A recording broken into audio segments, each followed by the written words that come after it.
Haciendo un pequeño ejercicio informal y espontáneo sobre la oración, o más bien sobre las ocasiones en que la Biblia exhorta al creyente a la oración, pues he quedado realmente impresionado con la cantidad de veces que la Escritura exhorta a la oración. Y sé que las veces que yo menciono en mi breve nota, no son todas, ¿no? Pero por lo menos aquí tengo 14 ocasiones cuando la Biblia exhorta a orar, exhorta a velar. Por ejemplo, empiezo ahí en orden en que aparece en el Nuevo Testamento. En el Evangelio de San Mateo tengo aquí dos citas, una del capítulo 7 en el Sermón del Monte, donde el Señor dice: pedid y se os dará, y en el capítulo 26, donde Jesús ya al final de su ministerio le dice a los discípulos: velad y orad. Luego Lucas hace también referencia a la parábola que Jesús contó en el capítulo 18 de su libro dice así, la necesidad de orar siempre y no desmayar. De modo que en estas dos referencias, que aparece también la de Marcos, que es la misma que aparece en Mateo, en estas referencias hay varias exhortaciones a la oración. En el Evangelio de San Juan, por ejemplo, nos encontramos también con referencias a la oración. En el capítulo 15, Jesús dice que oremos para que permanezcamos en Él. Y en el capítulo 17 tenemos una impresionante oración de intercesión del propio Jesús al Padre ya al final de su ministerio. Si usted sigue leyendo todo el resto del Nuevo Testamento, va a encontrarse con la iglesia que ora en el libro de los Hechos. Dice que perseveraban en la oración y en la comunión unos con otros. Si va entonces a las cartas del Nuevo Testamento, va a encontrar referencias en las cartas de Pablo. Por ejemplo, va a hallar en Efesios capítulo 6, orando con toda oración, dice Pablo. En la carta a los Filipenses, sean conocidas vuestras peticiones. En Colosenses, perseverad en la oración. En Romanos, constantes en la oración. En Tesalonicenses, orad sin cesar.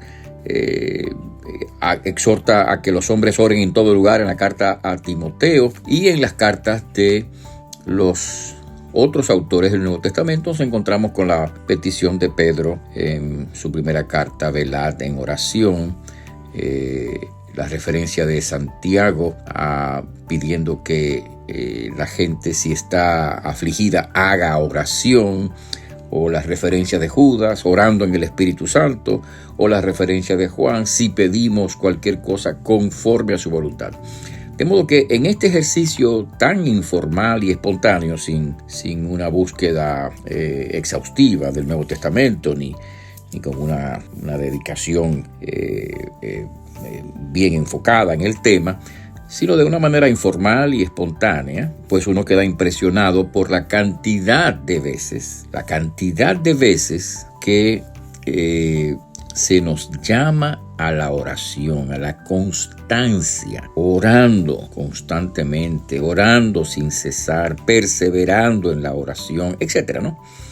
No voy a repetir lo que ya he mencionado. Es decir, realmente es impresionante la cantidad de veces, repito, que hay en la Biblia para que el creyente ore, el llamado del creyente a la oración. Es decir, prácticamente en cada documento del Nuevo Testamento, en los Evangelios, o en las cartas de Pablo, o en las cartas de Santiago, de Pedro, de Hebreos, etcétera, aparece alguna exhortación a la oración. Entonces, todo eso nos indica la importancia que tiene la oración. Sí, porque si orar es lo que decimos nosotros que es, y efectivamente así es, hablar con Dios, entonces no debe haber una cosa más importante que esa. Es decir, no puede haber una cosa más importante que hablar con Dios. Primero, por quién es Dios, porque ¿qué más importante? Él es el Supremo. Entonces, ¿quién es Dios? Eso, o sea, no puede haber cosa más importante que hablar con Dios. Pero además de eso, por la propia necesidad que tenemos nosotros de esa oración, de ese contacto, no puede haber un cristianismo real sin oración. Velar y orar para que no entréis en tentación, dice Jesús.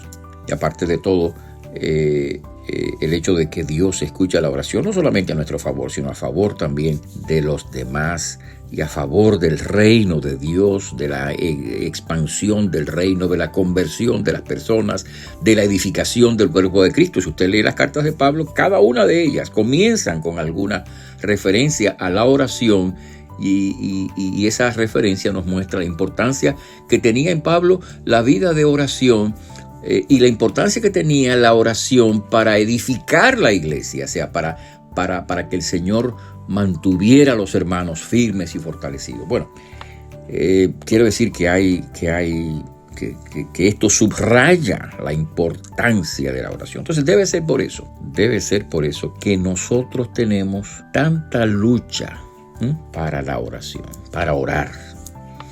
Debe ser por eso que en el creyente aparece esta disciplina, este acto como algo que hay que hacer, pero que a menudo los afanes de la vida diaria atentan contra eso, de tal manera que el creyente muchas veces pasa por alto la oración, o por lo menos dedica muy poco tiempo a esa disciplina tan importante de la que hemos dicho que el Nuevo Testamento abunda en referencias y en llamados y en exhortaciones a esta práctica, la práctica de la oración.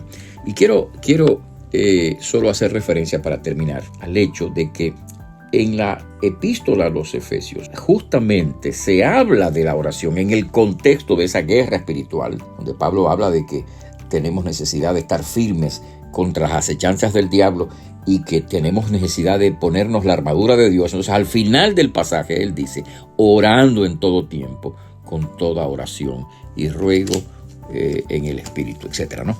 Entonces, solo dejarles esa nota, hermanos, la importancia de la oración. Yo sé que es una batalla espiritual, que es una batalla la tiene todo el mundo, pero precisamente por la razón de su importancia tenemos una batalla contra el enemigo que justamente trata de impedir que usted y yo dediquemos ese tiempo a estar con Dios y a clamar a Dios con fe, esperando en su obra. Que Dios nos ayude, a hacer lo que dice la Escritura, orando en todo tiempo, con toda oración y súplica en el Espíritu y velando en ello, con toda perseverancia y súplica por todos los santos. Que así sea, que Dios nos ayude, que Dios te bendiga. Te hablo el pastor Freddy Noble, pastor de la Primera Iglesia Bautista Hispana de Manhattan. Dios te bendiga.